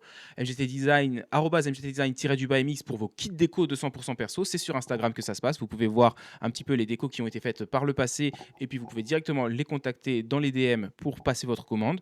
Des prix compétitifs, des décos, 200 perso, ça parle de soi-même, hein. Je sais pas comment ils vont au-delà du 100 honnêtement, mais quand tu vois le résultat, tu te rends compte qu'ils ont réussi à aller au-delà du 100. Donc, enfin vraiment, c'est tout ce que vous voulez, ils le feront. À part Red Bull, parce que Red Bull, ils laissent pas, je crois. Donc, ça, c'est. Bon, on est dans un monde où il y a quand même des règles. Mais au-delà de ça, tout ce que vous voulez, ils le feront. Donc, n'hésitez pas à y aller. Et puis, arobase MGT Design-du-bas Racewear, c'est le même délire avec les tenues. On en a déjà parlé, hein, des tenues qui sont en plus proches du corps, qui ont vraiment une bonne coupe et qui ne rentrent pas dans les fesses, pas comme pour Cole Davies ou pour Aaron Plessinger. Même si c'est peut-être ça la solution pour bien prendre des whoops, c'est d'avoir le pantalon dans les fesses. Mais je sais pas. Mais donc n'hésitez pas à aller les voir aussi sur Instagram. Pareil, contactez-les dans les DM pour passer votre commande. Et nous, on va tout de suite parler du coup de la catégorie 450 avec Ken Roxen qui remporte sa 3e finale de la saison. 2e course de suite. Il est à 5 points des plaques rouges, puisqu'il y en aura 2 la semaine prochaine à Nashville. Et avec un Hunter Lawrence qui a quelques douleurs dans le poignet suite à sa chute de la semaine dernière à Détroit. Un Eli Tomac dont on va parler parce que j'ai quand même une petite théorie du complot sur ce qui se passe avec Tomac. Donc, et comme toute théorie du complot, elle a des failles, mais on va quand même en parler. Mais avant tout ça, Ken Roxen, il pourrait gagner ce titre. Là, il est vraiment chaud. Et Clément, je te le demande, je te pose la question. Est-ce que c'est le meilleur Ken Roxen depuis 2017, depuis qu'il s'est fait le premier bras? Mathieu? Oui. Oui et je te le dis oui, pas depuis, la semaine dernière, la semaine d'avant ou quoi. Je te dis oui juste depuis ce week-end, que j'en suis sûr. Juste la façon dont il a dépassé Hunter Lawrence. Ah oui, C'est tout. je savais qu'il fallait qu'on en parle. Voilà, c'est ça ce qui m'a dit que Roxen pouvait devenir un champion de Supercross, à la différence de Yoshimoda. Ce qui lui manque à Yoshimoda, justement, juste ce dépassement-là. Il manque ce dépassement-là à Yoshimoda, tu vois. Bon, là, maintenant, il lui manque peut-être un pied, mais avant ça, il lui manquait juste ce dépassement-là. Et je le comparais beaucoup à Roxen, trop gentil, trop. Bah, je gagne si je suis le plus rapide dans tous les secteurs et que toutes les planètes sont alignées. Non, là, tu vois, il s'est pas posé de questions. Il n'a pas attendu de voir s'il était plus rapide que machin, bidule. Est-ce qu'il est meilleur dans cet enchaînement-là? Non, là, il a ouverture, j'y vais. Et dès le début de la finale, en fait, derrière Prado, pareil, il a pas parlé chinois, tu vois, il y allait direct. Et là, j'ai senti un Roxen, en fait, déterminé. Et un Roxen qui, malgré. Ça me dérange encore un peu, par contre, sur les interviews, j'y crois pas, j'en reviens pas que j'ai fait le doublé, tu vois. Euh, Manque un peu de confiance à certains moments, j'ai l'impression, dans les interviews. Après, on sait qu'il est très Je comment on pense dit, que c'est par choix. grateful, Je pense qu'il veut pas s'emballer. et Ouais. qu'il essaye de se garder les pieds sur terre comme ça. Je pense aussi que son discours, il est très, il est trop humble même justement, Mmh. tu vois? Et c'est peut-être pour ça justement pour pas s'enflammer et ne pas tout perdre et peut-être ne pas être trop déçu, si jamais ça venait à lui échapper des mains. Mais en tout cas, dans sa façon de rouler et c'est ça le plus important surtout, c'est comment il a roulé et là, il a fait un vrai dépassement qui m'a dit: «OK, là, c'est je te valide, je signe», tu vois? Et je pense que tu peux aller au bout.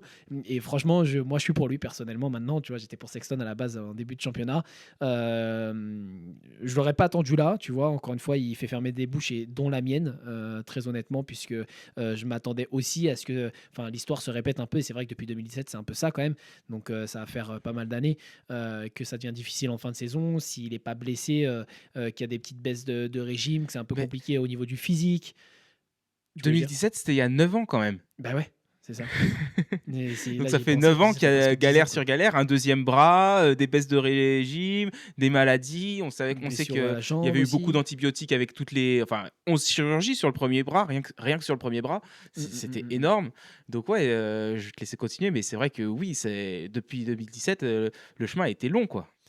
C'est ça et donc mais là, la façon dont il roule, tu vois? Et même depuis le début de saison et au début de saison, il roulait pas comme ça non plus, tu vois? Il était encore un Ken Rogzen assez gentil et si je peux gagner, bah, je gagne, voilà, je prends course par course, je pense pas au championnat et tout et là, on voit un Ken Rogzen qui pense au championnat, qui est ici pour gagner et pour gagner le championnat aussi, en fait et ça se ressent, je trouve, dans le pilotage directement, quoi.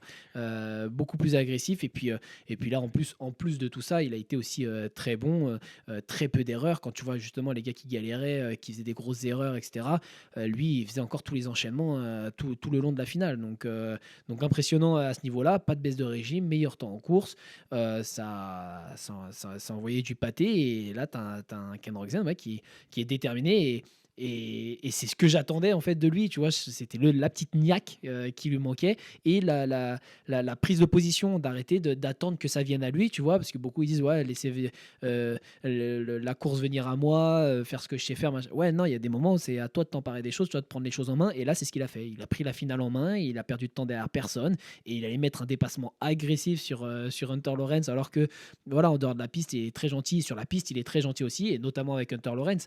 C'est qu'il n'est pas allé faire ça sur le pilote le plus agressif, qui lui a déjà mis des dépassements agressifs. Bon, il l'a un peu mis par terre quand même, Hunter, là, un peu plus tôt dans la saison, il n'y a pas très longtemps. Mais à part ça, je pense qu'il n'y avait pas de rancune. Il avait dit voilà, que c'était un fait de course et tout. Il lui en voulait pas spécialement. Donc rien à voir avec tout ça. Juste un Ken Rogzen qui a envie de prendre le championnat et qui du coup il allait chercher peu importe qui était en face de lui, quoi. Ouais, et c'est marrant parce que tu dis, on voit un Ken Rogzen qui pense au championnat quand il roule, et pourtant, lui, il dit qu'il y pense pas, qu'il y va course par course et tout ça. Et je pense que c'est dans un coin de sa tête, mais c'est pas encore sa première pensée, le championnat. Et je me demande, est-ce que dès la semaine prochaine, mais à mon avis, pas encore, mais je pense que s'il gagnait à Nashville et qu'il se retrouvait à ben, soit 2 points, soit même avec la plaque rouge, là, à mon avis, ça commence à être réel et la pression commence à monter quand même. Parce que Ouais, c'est quelque mais chose que lui aussi, il attend depuis très longtemps. Et que, honnêtement, quand il dit qu'il y croit pas, qu'il est surpris et tout, moi, je le crois entièrement, tu vois. Tu lui aurais dit qu'il serait champion. En janvier, tu lui dis, écoute, cette année, c'est toi qui gagne le titre. Il t'aurait dit, vas-y, arrête. non, C'est mais c'est bon. ça, je suis d'accord avec toi. Je dis pas que c'est un mytho, au contraire. Et c'est ce qui me dérange un peu, c'est je reprends confiance en toi parce que tu as le niveau, là, tu es en fait, tu vois. Donc non, rends-toi compte vraiment que c'est possible et que tu l'as pas volé et que tu n'as pas profité de fait de course. Enfin voilà, que là, tu es au niveau et tu es en position pour. Donc ne sois pas surpris en fait d'être ici. Après, surpris dans le sens des années précédentes, etc. Bah si, moi aussi, du coup. Mais tu vois, d'un autre côté, il a un autre discours en disant ouais, j'en ai marre que les gens ils disent que je suis pas capable de tenir une saison, je sais pas trop quoi. En gros, là, cette année, c'est bon, ça commence à me saouler. Je vais vous montrer que vous avez tort, tu vois. Donc, il est dans une position où il n'est pas d'accord avec le fait qu'il a une baisse de régime en fin de saison. Mais d'un autre côté, il est surpris de pouvoir en gagner deux de suite, tu vois. Donc après, peut-être que d'après lui, c'est pas forcément à cause d'une baisse de régime qu'il n'arrive pas à en gagner deux de suite ou qu'il n'arrive pas à en gagner autant peut-être dans la saison.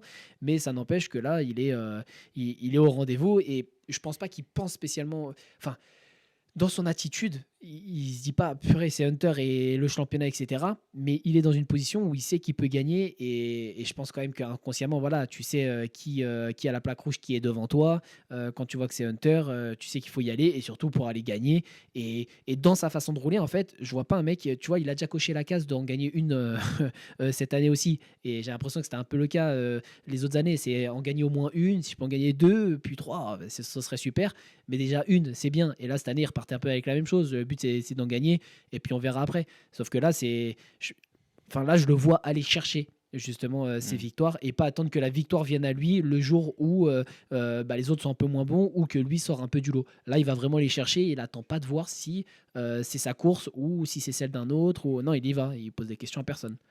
Après, je pense que ça va avec son état de forme du moment parce qu'en fait, les étoiles sont alignées. Ça fait 2 semaines, même 3 semaines de suite que les étoiles sont alignées pour lui. À Birmingham, il a juste pas pris un assez bon départ pour pouvoir prétendre à la victoire. Mais sinon, la semaine dernière, il était très bon. Cette semaine, bah, il a fait meilleur chrono aux essais, puis il gagne sa hit, puis il gagne sa finale. Donc, enfin, ouais, vraiment, c'est. Après, ouais, il a en plus tous les indicateurs, tous les feux sont au vert quand il arrive en finale pour lui dire écoute, tu as tout ce qu'il faut pour aller la gagner, donc vas-y, va la chercher. Mais tu vois, je pense que ça va être vraiment intéressant à voir parce qu'il y a 2 courses, il était, je sais plus s'il était à plus de 25 points déjà, c'est sûr. Et donc après la cabriole d'Hunter dans les hoops, il se retrouve à 14 points, mais derrière Eli. Et encore là, tu vois, 14 points, 6 courses. Lui était, je pense, dans un état d'esprit de je roule bien, je peux encore gagner des courses et faire beaucoup de podiums. Et donc, il faut que je m'accroche parce qu'on ne sait pas ce qui peut arriver. Et à la fin, arriver à Salt Lake City, je peux être à moins de 10 points de la plaque rouge, tu vois. Et je pense pas qu'il. Et 2 semaines plus tard, il reste encore 5 courses et il est à 5 points. Et là, je pense qu'il va commencer à très vite y penser. Et tu vois, c'était plus facile, je pense aussi pour lui de rouler tant qu'il avait rien à perdre. Le pire qu'il pouvait faire, c'était. Enfin, tu fais attention à pas te faire mal, évidemment, parce que personne n'a envie de se faire mal et que ça ruinerait ton année complète. Mais ensuite, tu vois, quand il était à 25 points derrière, tu donnes tout. Puis à la limite, si tu cales ou que tu fais une petite chute et que tu finis 20e au final, c'est pas grave, parce que de toute façon, tu étais déjà 25 points derrière, c'était foutu pour toi. Fallait tenter, quoi. Mais maintenant, il va à nouveau avoir quelque chose à perdre et ça va être intéressant de voir s'il arrive à rouler aussi libéré. Exactement, là, c'est l'étape suivante et je pense un peu la dernière et et qui me fait un peu peur quand même parce que elle est très mentale cette dernière épreuve. C'est quand tu as justement des choses qui te viennent dans la tête de te dire: «Bah, là, il y a le championnat, là, il y a ceci, là, il y a cela» et voilà et on sait que mentalement aussi, moi, mon avis, sur Roxane, c'est que c'est un peu fragile. Enfin, du moins, on l'a surtout vu avec, sa rivalité justement avec Webb et c'était très mental, plus que, technique, pilotage, tu vois? Avec Roxane. Peut-être un peu de physique justement, craquage en fin de manche. Mais moi, je pense que c'était très mental. Donc, c'est vrai que là, ça va être intéressant justement de voir mentalement comment il réagit à ça, d'être dans la course au titre, à 5 épreuves de la fin, dans une position dans laquelle il n'a pas été depuis, bah, en fait, peut-être jamais. Il n'a jamais été en fin de championnat dans la position de gagner un titre de Supercross, je crois, si je ne me trompe pas. En Donc, 2021, il est allé assez loin face à Webb. Mais ouais, à la dernière épreuve, c'était devenu compliqué. Mais quand ils sont arrivés aux 3 courses à Salt Lake City, c'était encore assez serré. hmm, Mais bon, même 2021, c'était il y a 5 ans, quoi. ouais. Ouais, donc, et puis il sait qu'il lui reste pas 10 ans non plus derrière à lui à rouler, donc c'est aussi un peu maintenant ou jamais. Enfin voilà, tout ça, ça va être difficile, je pense, de gérer. Et ça va être intéressant de voir s'il y arrive. En tout cas, j'espère, parce que du coup, ça va être spicy tout ça là. Ce serait bien qu'on ait un Eli Tomac qui trouve une solution, qui nous explique, qui nous rende des comptes, parce que là, il va commencer à perdre des followers sur Instagram. Moi, ça commence à me gaver. Donc, ouais, non, je suis pressé de voir la suite. Encore une fois, tu vois, depuis la première, je dis ça à chaque fois et c'est cool parce qu'il est plein de rebondissements ce championnat 450 et ça risque d'être intéressant jusqu'à la dernière. Ouais. Et il est passé vite, je trouve, hein. Déjà plus que 5 courses. Ouais. En vrai, ça fait encore 5 semaines, tu vois. C'est pas non plus court 5 semaines, mais je trouve que c'est quand même passé très vite cette année. Mais juste pour finir avec Roxane, première chose, c'est que je suis en train de réaliser que on pourrait être, enfin, dans 2 mois, ça se trouve, on dira Ken Roxen est un champion américain de Supercross. Et j'avais un peu fait une croix là-dessus, moi. Enfin, je m'étais pas dit, ouais, un jour, Roxen, il fera partie du palmarès. Tu diras, tu vois, je pensais pas qu'en 2027, éventuellement, les commentateurs, quand ils diront, ouais, Ken Roxen, le champion, une fois champion américain de Supercross. Tu vois, j'aurais pas cru. Tu vois, c'est comme ils disent souvent pour, enfin, tu vois, quand ils voient Webb, ils disent le champion en titre, le 3 fois champion. Bah, maintenant, ils diront peut-être l'ancien champion Ken Roxen, tu vois. Mm, mm, Donc mm. déjà, sa première chose. Est-ce que quand même, c'est pas un problème que Roksen, il gagne le titre sur une Suzuki avec un kick. Suzuki, jamais de la vie, après ça, ils vont te dire: «Ouais, attends, on va dépenser, je sais pas combien de dollars dans des recherches et développement pour mettre un démarreur électrique, alors qu'on gagne le titre, c'est avec un kick?» Ouais, non, je pense que quand même, il faudrait parce que tu vois l'épreuve où il finit 12 du coup, je crois, quand il se fait, alors qu'il aurait dû finir 3. Mmh. Là, faut compter le nombre de points qu'il perd, tu vois? Mais je pense que demain, s'il il gagne pas le titre, tu repenses à moi, je repense à cette épreuve, hein. Mmh. Après chaque épreuve, je repense à celle-là. Plus il se rapproche justement de la plaque rouge, plus je pense à cette épreuve. Je me dis: «Où est-ce qu'il en et je préfère pas faire le calcul parce que ça m'énerverait. Donc donc je me dis: «Ouais, tu vois, là, il aurait eu un démarreur quand même, il finit pas 12, il prend pas un tour». Il a pris un tour à redémarrer en fait, Mmh. la moto donc c'est là que tu vois les limites et que tu te dis: «Purée» et que ça peut se jouer là-dessus parce que, enfin, encore une fois, j'ai pas fait le calcul, mais il y en a des points entre 3 et 12. Et là, ce serait probablement du coup la plaque rouge pour lui s'il avait fini 3 et pas 12. Donc voilà, mais bon, avec des si, on refait le monde. En tout cas, je pense que non, Suzuki, s'ils nous entendent, au contraire, sortez-nous une 2027 la même que celle-ci, bon, avec des vis titane pour que ce soit un peu plus léger et compenser le poids du démarreur électrique, mais mettez-nous un démarreur électrique et on risquerait d'en voir quand même pas mal. Ouais, c'est clair. Hem, bon, il est temps de parler d'Eli Tomac. C'est l'heure. J'ai ma théorie. Je vais vous dire, je vais lancer des rumeurs. Mais, parce que moi déjà, il me saoule. En tant que fan de Tomac, il me saoule. Parce qu'il arrive au Press Day Friday, putain, au Press Day vendredi, pardon. Il arrive au Press Day vendredi et il arrête pas de dire, «Ouais, non, ça va bien, physiquement, il y a aucun problème. J'étais un peu malade à Birmingham», donc bon, ça, on l'apprend 2 semaines après. Un peu chelou, mais bon. Là, je suis en mode complotiste, donc je vais rien croire de toute façon. Et parce que moi, vendredi soir ou samedi matin, quand je regarde ces vidéos-là, je le crois, tu sais. Il dit: «Ouais, j'ai peut-être trouvé des trucs sur la moto, qui j'espère vont m'aider, on va voir, mais enfin, ouais, j'ai pas de problème physique, donc il est temps que je me retrouve à nouveau, vers l'avant de la course, quoi». Et je le crois quand il me dit tout ça. Puis après, je regarde la course à Saint-Louis et c'est la même chose que la semaine dernière à Détroit. Donc je comprends pas. Et tu sais, j'avais déjà dit à Détroit, même aux essais, c'était dur. Il n'arrivait pas à faire un seul bon tour. Son timing, il n'était pas bon. Dans les virages, il se foirait quand il entrait dans les ornières ou quoi. Et je me dis, mais c'est bizarre quand même pour Eli Tomac de pas réussir à faire un tour en faisant les enchaînements bien sans te mettre court ou long sur un saut, sans réussir à prendre ton ornière, toutes les ornières du circuit correctement un tour. C'est quand même étrange quand tu t'appelles Eli Tomac. Et j'ai une théorie. Je pense que peut-être qu'il est tombé à l'entraînement, il s'est tapé la tête. Tu vois? Peut-être qu'il y a eu une commotion quelque part et il dit rien parce qu'il veut pas passer le protocole. Parce que s'il passe le protocole, on risque de lui dire: «Eh non, tu roules pas, t'as pas réussi les tests, de commotion». Et sauf que lui, il se dit: «Si je roule pas, je perds trop de points. Je peux rouler et sauver les meubles. Donc je vais rouler et on verra ce que ça donne et ça s'améliorera quand ça s'améliorera. Mais en attendant, je roule, je fais ce que je peux et ça donne ce qu'on voit là». Parce que tu regardes, bon, il y avait Justin Brighton qui avait sa théorie comme quoi il avait tapé la botte de paille à Birmingham avec son pied et que du coup, il s'était blessé au genou. Alors, enfin, tu vois bien que quand oui, il touche une botte de paille, au départ, la botte de paille, elle bouge quoi, genre, il y a aucune résistance qui est mise sur sa jambe, et puis ensuite quand tu le regardes rouler, selon les virages, il y a des virages où il aime bien garder les pieds sur les repose-pieds, mais sur les longues courbes avec des ornières, il tendait le pied gauche, sans problème. Donc, enfin, quand tu le regardes rouler, tu as pas l'impression qu'il est mal plus à une jambe qu'à une autre. Hem Il est ouais, enfin, moi, je trouve que c'est vraiment son timing qui est pas là et sans que tu aies pourtant l'impression qu'il y a un problème, physique sur un des membres et ouais, je me suis dit peut-être ça là, peut-être la tête et peut-être que ce qu'on voit, en fait, c'est des symptômes, des séquelles post-commotion. Ouais, beh, j'espère pas parce que c'est que c'est une sacrée commotion quand même. Si 3 semaines, enfin, ça fait combien de temps là qu'on le voit, justement, un peu, à côté de la plaque? Ouais, ce serait la Heu, troisième course de suite là, ouais.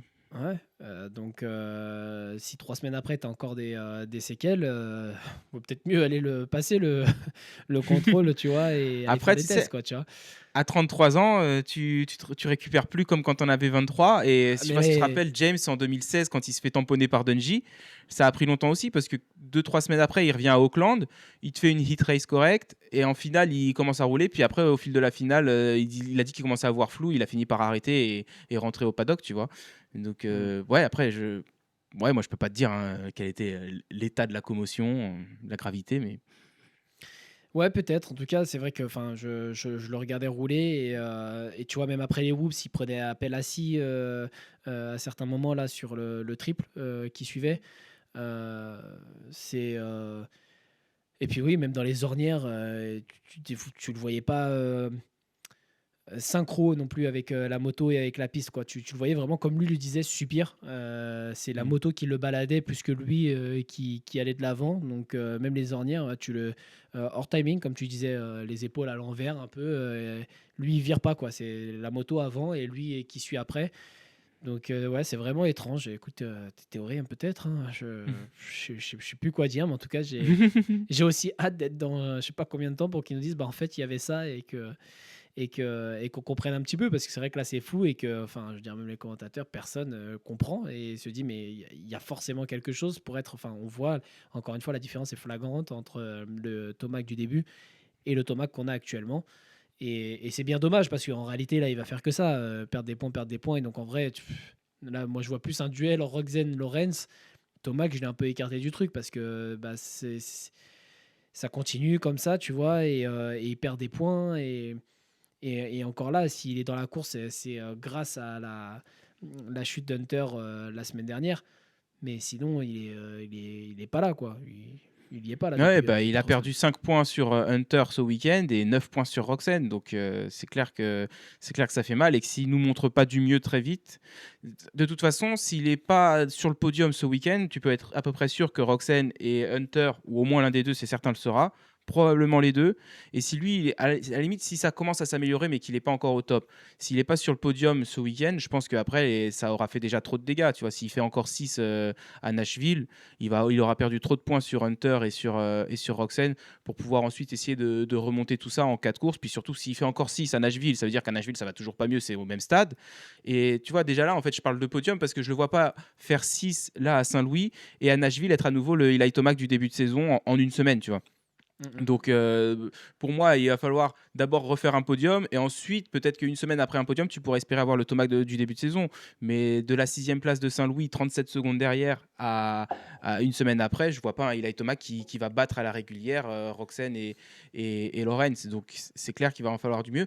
Il y a une faille quand même dans ma théorie, c'est que il a testé, il a fait du testing la semaine avant Saint-Louis en Californie et que tu te dis s'il était blessé et qu'il se sentait diminué, il irait pas tester et il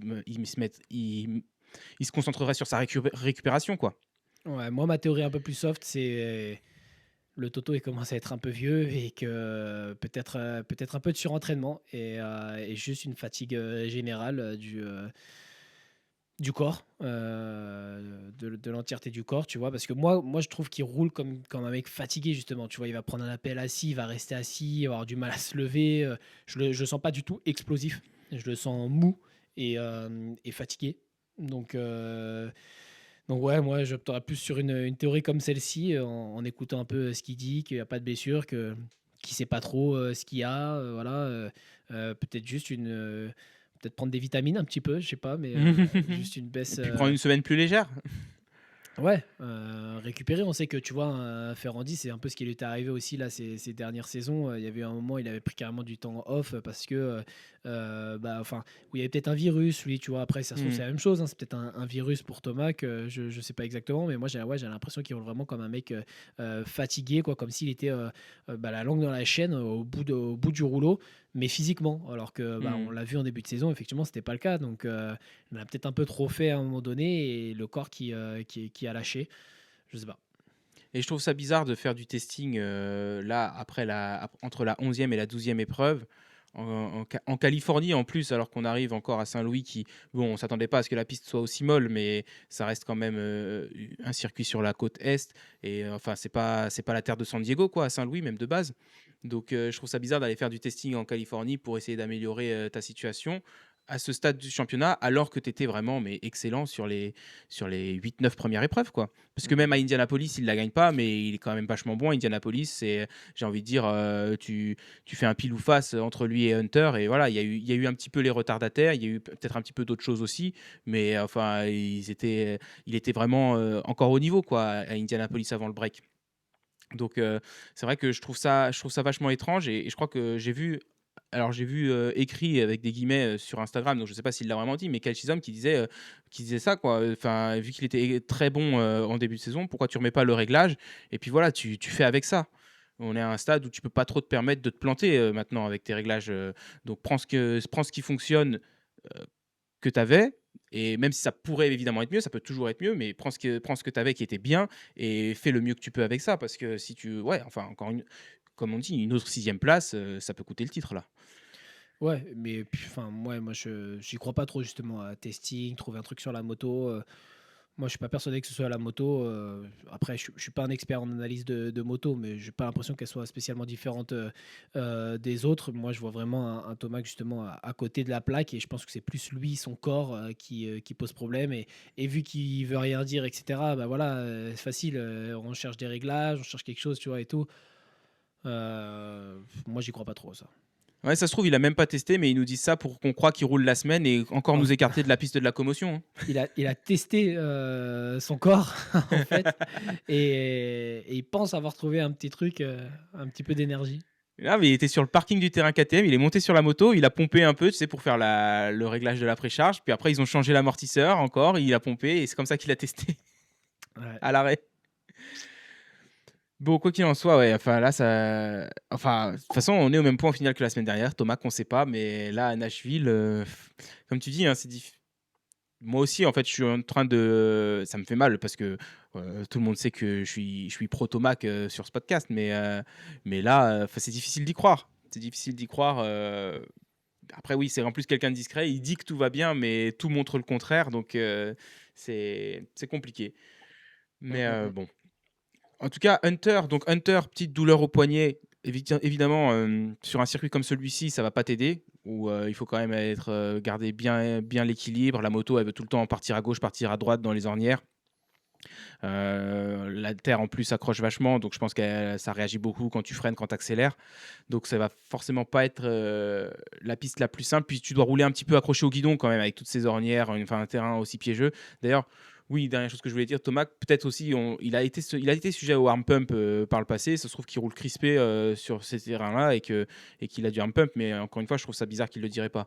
Et donc pour Hunter, il doit rouler probablement plus accroché au guidon que sur une piste où tu as plus de marge de manœuvre. Et j'imagine que un poignet douloureux, c'est pas la meilleure situation. Il sauve bien les meubles et encore une fois, en fin de manche, il va redoubler Jorge Prado pour assurer la troisième place. Et à voir si ça continue de l'handicaper ou si ça progresse assez vite au niveau de son poignet. Mais je pense que ouais, ça va être serré entre lui et Roxen d'ici la fin du championnat. Ouais, je suis d'accord. Je savais pas que le poignet était, douloureux, mais mais ouais, en plus, on l'a vu quelques fois faire des erreurs là, c'était chaud plus d'une fois. Et lui, il était content, de sa course. J'ai même vu une vidéo là du podium quand il, secoue, la bouteille de champagne là et qui fait péter le champagne, sur, Justin Cooper. Il avait le sourire et cetera, donc je pense que lui, il en est satisfait de ce podium, et que c'est quand même une bonne course pour lui. Donc effectivement, peut-être que ça ira mieux, la semaine prochaine, et qu'il sera un peu plus au rendez-vous, on va dire. Mais c'est sûr que c'est pas. Enfin, si c'est un mauvais jour pour lui, en tout cas, c'est un bon mauvais jour. C'est ça, exactement. C'est ce qu'a dit d'ailleurs Carmichael pendant la course. Et oui, enfin, si tu es Hunter Lawrence, de toute façon, tu devrais, tu as raison d'être content de ce podium. Surtout quand tu vois ce que Eli fait, tu récupères la plaque rouge. Avec Eli, vous allez la partager la semaine prochaine. Mais bon, quand tu vois Eli, tu t'en inquiètes pas trop. Roxane, tu pourrais t'en inquiéter, mais si tu te dis que ton poignet, tu te rends compte que ça progresse assez vite et que tu devrais être très proche de ton 100% dès la semaine prochaine, c'est pareil. Tu sais qu'après, Roxane, il peut être très bon, mais que tu peux le battre aussi si toi tu fais tout bien. Donc il a toutes les raisons en fait d'être content de ce podium et de rester en confiance actuellement, Hunter Lawrence. Mm, mm, mm. Et je pense que malgré la forme de Roxane actuellement, il reste le favori pour les 5 dernières courses pour aller chercher le titre, quoi. Ouais, et j'ai eu un peu chaud quand même. J'étais un peu tendu là quand j'ai vu les petits dépassements avec, Prado, étant donné ce qui s'était dit un peu Hmm. sur Insta et les conférences de presse. Mais ça va, c'est resté soft. Ouais, c'était agressif, mais correct, quoi. Mmh. Le C'est ça. dépassement de Prado sur Hunter, comme celui d'Hunter sur Prado. Mmh, mmh mh. Après, peut-être que Prado, il aurait aimé, une fois qu'il s'est fait doubler, en rendre un petit peu, mais il y avait plus. Ouais, il y avait plus de jeu. Il y avait plus. Et ouais, beh, justement, on parlait de Jorge Prado, mais tu vois, Jorge Prado, il finit quand même 4e, bon, avec un super départ, mais sur une piste, comme on l'a dit, hein, quand même vachement piégeuse. Devant Cooper Webb, qui est champion en titre, qui est 3 fois champion en SXUS. C'est vraiment une bonne performance encore pour Jorge Prado, qui, il a eu en plus, une petite blessure en milieu de saison là à Seattle, raté 2 courses, je crois. Et Ouais. ouais, il reste bon, il reste en forme. Et vraiment maintenant, je pense que Jorge Prado, faut maintenir les 5 prochaines semaines pour pouvoir venir, à bloc en motocross. Mais quand tu vois les progrès qu'il a fait là en SX, en motocross, il est sur une moto qu'il connaît, qu'il apprécie a priori, et maintenant il connaît un petit peu les circuits aussi. Il devrait être compétitif, dès cet été, quoi. Ouais, le Outdoor s'annonce sympa. Mais effectivement, troisième meilleur temps en course aussi pour Prado là sur cette finale. Donc il a été bon. De toute la finale, il a été bon. Effectivement, je pense qu'il en manque physiquement. Ou si ça se trouve, c'est la KTM hein, qui prend tout le jus, toute l'énergie. Je sais pas, mais en C'est tout cas, l'amortisseur qui chauffe. ouais. Il en manque un peu physiquement là pour Prado, mais même sur une piste comme ça. Et il avait déjà été très bon aussi sur une piste. Je m'étais déjà fait la réflexion, il me semble qu'on avait parlé aussi sur les podcasts, que sur une piste pleine d'ornières, je m'attendais moi personnellement à ce que ce soit plus compliqué et justement plus coûteux physiquement et plus difficile d'être bon. Et en fin de compte, il prouve encore que même sur une piste comme celle-ci, et à la limite même peut-être que ça lui réussit même mieux qu'une piste un peu plus facile avec moins d'ornières parce qu'il il a tenu quand même un long moment sa position sur le podium et un temps autour aussi qui est quand même pas mal. Et pour le coup, ils arrivent après les 250. Enfin, il y avait déjà plein d'ornières même au début de la Mmh. finale pour eux. Donc c'est vrai que c'est encourageant et que ça s'annonce pas mal même l'année prochaine. Hein. Là, si on voit un peu plus loin pour lui, s'il reste en forme justement, qui se fait pas trop mal, ça risque d'être un bon pilote de Supercross l'année prochaine et qui va sortir du résultat et pourquoi pas peut-être une première victoire. Oui, peut-être. Après, il faudra voir. C'est vrai que c'est vrai, même là, on dit l'outdoor s'annonce palpitant, et puis ensuite, en fait, on va voir Jet et ça va vite nous calmer. Mais effectivement, à voir. En plus, ouais, en vrai, je crois que Jet, il a toujours pas repris la moto. Donc, si on a un Jet qui est pas à 100% à la première et qu'on en a d'autres qui sont vraiment gonflés à bloc, c'est vrai que ça peut avoir un début de championnat quand même bien intéressant. Bon, pour terminer, on va peut-être parler un petit peu du Joey Savacci. Je suis fatigué, désolé les gars. Du Chase Sexton, enfin Joey Savacci, on pourrait en parler, hein, il a bien roulé, mais pas grand-chose à dire. Mais Chase Sexton, je trouve qu'en 2 semaines de retour de Chase Sexton, on a eu l'expérience complète. On a eu un Chase Sexton qui fait un bon podium bien solide avec belle vitesse, beau pilotage. Puis ensuite, on a eu un Chase Sexton qui finit la soirée avec la tête dans les mains. Ouais, là je crois il a complètement oublié où il se situait sur la piste à ce moment-là et il est parti pour un 4. Ouais, je sais pas pourquoi. Je sais pas ce qui s'est passé là, mais il a juste flanché, je pense, en termes de concentration. Hmm. Sur la piste. Donc c'est dommage. Après, je crois qu'il était déjà tombé avant ça, non ce que disaient les commentateurs, il me semble. Oui, il a dû faire une petite chute parce qu'il était parti 10e. Je crois qu'il remontait pas Mm. trop mal. Et puis ensuite, quand on l'a vu là, il était 8e. Mais à nouveau, en plus, avant qu'ils en parlent, je le regardais, il était derrière Marchbanks, alors qu'il me semble qu'il est parti juste derrière Tomac à la base. Mm, mm, Donc ouais, il a dû faire Et puis je crois qu'il en a parlé aussi sur son Instagram, il a fait une chute avant. Ouais. mm, mm. Donc, ouais, en tout cas, je m'attendais à ce que ce soit plus violent que ça. Ça l'a stoppé net. Il a dû quand même se cogner peut-être quelque part, hein, là, peut-être dans le guidon, je sais pas, Ouais, je mais crois qu'il a ça. pris le guidon dans le ventre. Ah ouais, dans le ventre. Parce que ouais, ça aurait pu être pire que ça quand même. Ça l'a vachement freiné l'impact, mais Ah, il a pris un stop direct. ouais, ouais, ouais. Ouais, c'est vrai, c'est impressionnant parce que ça arrive et vraiment presque il concurrence la physique telle qu'elle est réellement quoi. Il est arrivé et il s'est planté comme ça, il est resté sur place. Donc il a dû prendre un sacré coup, ouais. Ouais, ouais. Et heureusement qu'il est costaud, le Sexton, quand même. Parce Ouais. que là, les poignets, ouais, le ventre, là, il a dit ça lui a coupé le souffle un bon moment. Puis qu'après, quand il a vu qu'il allait juste déranger les leaders parce qu'il a pris 2 tours un petit peu pour pouvoir s'en remettre, il a décidé de s'arrêter là. Il sera à Nashville cependant, donc pas de blessure, heureusement. Mais Mmh. ouais, encore compliqué. Comme tu dis, je pense que parce que du coup, il se rate et il fait double-double, je crois, et ensuite il envoie ce quadruple. Ou non, il a dû faire encore un truc avant, un autre double après. Mais il a dû croire qu'il avait enroulé et que je pense qu'il voulait faire le triple sur table. Et il a dû penser qu'il était une bosse derrière ce qu'il était. Et ouais, là, il a mis les watts et il a tiré sur le guidon, mais il allait trop loin. Beh, oui, non, parce il partait pour faire 4 là. Ouais, Enfin, ouais. boss, la table et une autre boss, ce qu'on Mais je appelle pense un qu'il avait 4. 2 bosses avant la table dans sa tête. Quand Ouais, il, quand bah, il, quand c'est il prend soit il regarde son trop impulsion. loin, soit il regarde vraiment le garde-boue avant, quoi, mais pour pas voir que juste derrière sa bosse, c'est la table là. Mais ouais, je sais pas du tout, pourquoi il a je pense que lui-même, hein, doit pas savoir ce qui lui a pris là d'y aller, mais enfin, quoi qu'il en soit, personne n'a fait ce 4 de toute la soirée et encore moins après un double, quoi. Faire un double et ensuite envoyer un 4 en milieu d'enchaînement, c'est optimiste. Donc ouais, je pense qu'une erreur de jugement et de concentration à ce moment-là, il a mis Watt alors que il aurait pas dû. Après, avec ces ornières-là dans les enchaînements, peut-être que tu as tendance à regarder un petit peu moins loin aussi. Bon, j'avoue Mmh. que de toute façon, lui, il dit qu'il lève les yeux et qu'au final, il regarde loin quand même. Avec tout ce qu'on a vu de Sexton, je suis pas convaincu. Mais c'est vrai que sur une piste comme celle-ci, de toute façon, quand tu es entre les sauts, tu peut-être pas déjà en train de regarder là où tu vas atterrir alors que t'as pas encore. Enfin, de toute façon, il a pris son impulsion dès l'atterrissage de son saut précédent. Mais ouais, tant que t'es pas prêt de quitter l'appel, à mon avis, t'es pas en train de regarder les réceptions là, parce que d'abord tu veux être sûr de mettre les 2 roues dans l'ornière, quoi. Ouais, ça se peut.